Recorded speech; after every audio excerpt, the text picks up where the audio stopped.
একটা কথা মাথায় রাখবেন, কোনো পার্টিকুলার জিনিস কিন্তু আপনার ওজনকে বাড়াবেও না, আর কোনো পার্টিকুলার জিনিস কিন্তু আপনার ওজনকে কমাবেও না।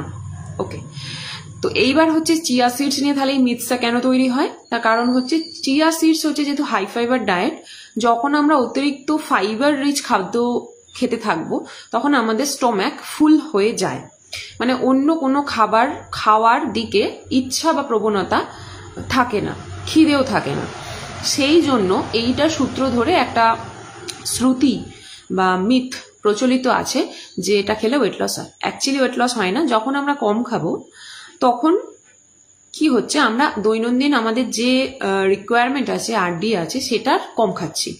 তো এই ধরনের খাদ্য উপাদান যদি বিশেষ করে ফাইবার রিচ খেতে থাকি তাহলে আমাদের রক্তে গ্লুকোজের মাত্রাটা কমে যায়। যদি ব্লাড গ্লুকোজের মাত্রা বেড়ে যায়, জেনারেলি যে কোনো খাবার খেলেই আমাদের ব্লাড গ্লুকোজের মাত্রা বাড়ে, আমি কিন্তু ডায়াবেটিস বলিনি, আমি ব্লাড গ্লুকোজের মাত্রা বলছি।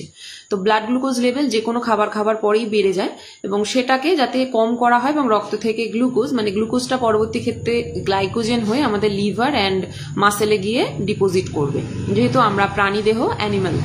তো সেই জন্য তো এই প্রসেসটাকে ডিলে করার জন্যই হচ্ছে ফাইবার রিচ খাদ্যগুলো খেতে বলা হয়।